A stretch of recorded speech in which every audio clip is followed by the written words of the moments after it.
Hello viewers, welcome to Leo health. ఈనాటి మన ముందులో ఉన్న డాక్టర్ రాకేష్ గారు గ్యాస్ట్రోఎంట్రాలజీలో 16 ఏళ్ళ ఎక్స్పీరియన్స్, 10,000 పైగా ప్రొసీజర్స్ చేశారు. ఈ మధ్యన చాలామంది వర్క్ ఫ్రమ్ హోమ్ చేయటం వల్ల వాళ్ళకి కొన్ని డైజెషన్ ఇష్యూస్ వస్తున్నాయి. ఇప్పుడు దాని గురించి మనకి కొన్ని పరిష్కారాలు చెప్తారు. నమస్కారం డాక్టర్. నమస్కారం అండి. సో ఇప్పుడు గత 5-6 నెలల నుంచి మనం చూస్తుండగా అందరం చాలామంది వర్క్ ఫ్రమ్ హోమ్ అనే కాన్సెప్ట్తో పనిచేస్తున్నాం. సో దానివల్ల కరోనా నుంచి దూరంగా ఉండటం అనేది ఒక ఎత్తు అయితే, దానివల్ల సైడ్ ఎఫెక్ట్స్ అనేవి చాలా వస్తున్నాయి న్యాచురల్ లైఫ్ స్టైల్లో.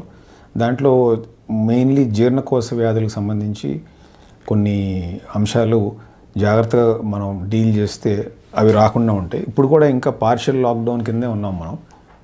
చాలామంది వర్క్ ఫ్రమ్ హోమ్లోనే చేస్తున్నారు.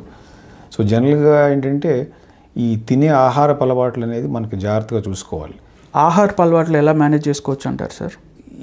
Wisely eat healthy and eat timely అంటాం. అంటే ఈట్ హెల్దీ అంటే మంచి న్యూట్రియంట్ ఫుడ్, సరైన మోతాదులో కార్బోహైడ్రేట్స్, ప్రోటీన్స్, ఫ్యాట్స్, మినరల్స్ చూసుకుని తినటం ఒకటి.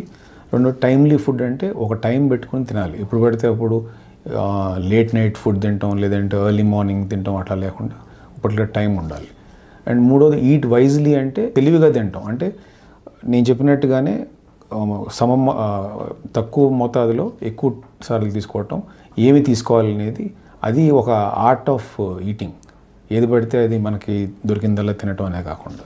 సో ఇవి బేసిక్ ప్రిన్సిపల్స్. సార్ ఇప్పుడు లాక్డౌన్లో చాలామంది ఎక్సర్సైజులు కూడా చేయట్లేదు. దాన్ని ఓవర్కమ్ చేయటం ఎలా, ఫిట్గా ఉండటం కోసం? ఎక్సర్సైజ్ అనేది ఇంపార్టెంట్. దాని మీద ఏమి లాక్డౌన్ లేదు ఇంతవరకు. అంటే there is no lockdown on exercise. Exercise చేయకుండా, సోషల్ లాక్డౌన్ అని బయటికి వెళ్ళకుండా, ఫుడ్లో కూడా జాగ్రత్తలు తీసుకోకుండా ఏది పడితే తినేసి ఊబకాయం వల్ల ఒబిసిటీ లావ్ అయిపోవటం అనేది అదంతా మన చేతుల్లో ఉంది. ఎక్సర్సైజ్ చేయడం అనేది it's all in our mind set. మనం చేయాలి అనే దృక్పథం ఉంటే ఎక్సర్సైజ్ చేయగలం, చేయలేవద్దు అంటే చేయలేం. So it is as simple as that. So social lockdown అనేది సోషల్ లాక్డౌన్ కానీ ఎక్సర్సైజ్ లాక్డౌన్ కాదు. సో ఆహారం సరిగ్గా తీసుకోవటం, సరైన మితంగా తీసుకోవటం, దెన్ ఎక్సర్సైజ్ చేయటం, ఇవన్నీ వెరీ ఇంపార్టెంట్.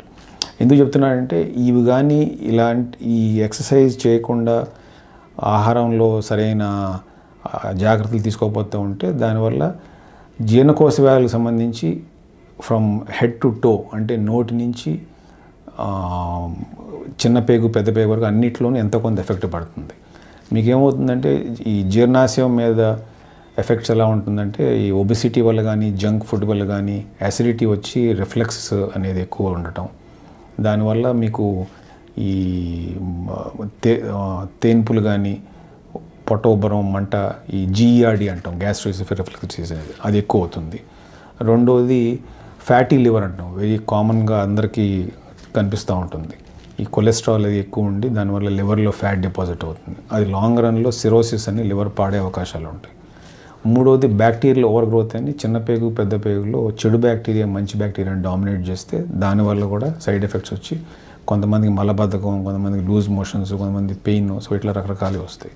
సో ఇవన్నీ ఏంటంటే ఇన్ జనరల్గా వచ్చే ప్రాబ్లమ్స్ గ్యాస్ట్రోఇంటెస్టైనల్ దాంట్లో. అండ్ దాంతోపాటు ఇన్ జనరల్ కాకుండా ఈ టైంలో ఇంకా ఎక్కువ అవుతాయి మనకి ఈ హ్యాఫజార్డ్ లైఫ్ స్టైల్ వల్ల. సో వెయిట్ మేనేజ్మెంట్ అనేది చాలా ఇంపార్టెంట్. సో దానికి ఏంటంటే ఎవ్రీ వీక్ వెయింగ్ మెషిన్ కానీ ఉంటే, నా సలహా ఏంటంటే ఆ వెయింగ్ మెషిన్తో వెయిట్ చూసుకోవటం, అంటే వెయిట్ పెరుగుతున్నామా లేదా అనేది అది ఒక పద్ధతి. అంటే అట్లీస్ట్ మనం ఇమాజిన్ చేసుకుని ఏదో బట్టలు లూజ్ అయినాయో లేదంటే టైట్ అయినాయో అని కాకుండా వెయింగ్ మెషిన్తో ప్రాపర్గా ఒక వెయింగ్ స్కేల్ ఉంటే బాగుంటుంది. ఇంకోటి ఏంటంటే అందరికీ అన్ని ఫుడ్స్ పడవు. అలా అని చెప్పి నేను ఒక్కొక్కరికి ఈ ఫుడ్డే తినాలని నేను చెప్పట్లేదు. కార్బోహైడ్రేట్స్, ప్రోటీన్, ఫ్యాట్స్ ఈ కామన్ పీపుల్కి ఎలా తెలుస్తుంది సార్ ఎంత మోతాదులో తినాలి ఏంటి అనేది? సో బేసిక్గా మనం తినే ఫుడ్లో జనరల్గా చూసేది ఏంటంటే కార్బోహైడ్రేట్స్, ఫ్యాట్స్, ప్రోటీన్స్ అనేది చూస్తాం. సో ఒక సింపుల్ సూత్రం ఏంటంటే మనకి ఆహారం కావాలి తినటానికి, తిని జీవించడానికి. సో దాంట్లో కార్బోహైడ్రేట్స్ అనేది, ప్రోటీన్స్ అండ్ ఫ్యాట్స్ అనేది అన్నిట్లో ఉంటుంది. మనం ఏ తినే ఫుడ్లో అయినా ఈ 3 బేసిక్ రెసిపీస్.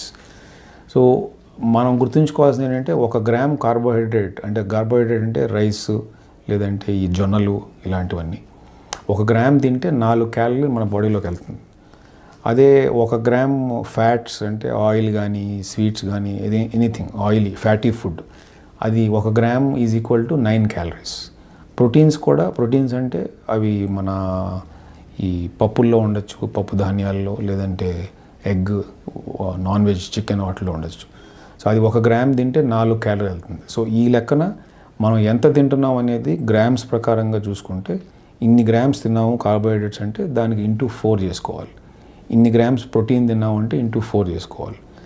ఇన్ని గ్రామ్స్ ఫ్యాట్ తిన్నాము అంటే ఇంటూ 9 చేసుకోవాలి. సో ఆ విధంగా మీ బాడీ వెయిట్కి సరిపడా ఎంత క్యాలరీస్ కావాలనేది మనం మెజర్ చేసుకుని అప్రాక్సిమేట్గా తినటం అనేది మంచి పద్ధతి. ఇప్పుడు సార్ కరోనా వచ్చిన టైంలో చాలామంది చికెన్ తింటే ప్రోటీన్ వస్తుంది, కరోనా కొంచెం తగ్గుతుంది అని అది ఎంత మటుకు నిజమంటారు? అది ఒక రకంగా నిజం. ఏంటంటే బాడీ ఇమ్యూనిటీ పెంచడానికి మనకి కొంచెం పౌష్టికాహారం కావాలి. సో బాడీ ఇమ్యూనిటీ పెంచి ఈ కరోనా వైరస్ ఏదైనా వచ్చినా రాకుండా ఉండడానికి ఫైట్ చేయడానికి. అలా అని చెప్పి మితిమీరంగా తిన్నామంటే దానివల్ల ఈ ఊబకాయం వచ్చి ఈ సైడ్ ఎఫెక్ట్స్ అన్నీ వస్తాయి.